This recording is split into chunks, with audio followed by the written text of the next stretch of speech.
ክርስቶስ ንጹህ ነው ብሎ ዓርብ ዕለት እኮ የመሰከረ ሰው የለም። ልጃቸውን ከሞት ያስነሳላቸው ሰዎች ልጄን ከሞት አስነሳልኝ እንጂ ምን አጠፋ አላሉ። ደሟን ቀጥ ያረገላት ያቺ ሴት ደሜን ቀጥ አረገው እንጂ ምን አደረገ አላለች።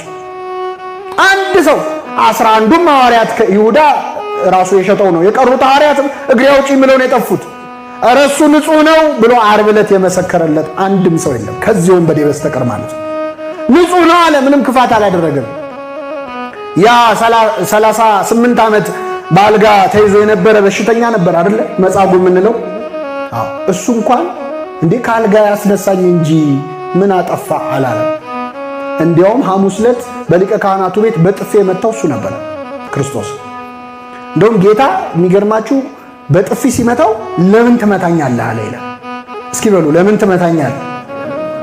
አሁን ዓርብ ዕለት ክርስቶስ ያ ሁሉ ጅራፍ ሲወርድበት ለምን ትመቱኛላችሁ ብሏል አላለም። ይሄ ሰውዬ ሲመታው ግን ለምን ትመታኛለህ አለ። ቃሉ ሙሉ ምንድነው የሚለው? ክፉ ተናግሬ ከሆነ ስለ ክፉ መስክርብኝ፣ መልካም ተናግሬ ከሆነ ስለምን ትመታኛለህ ማለቱ ነው።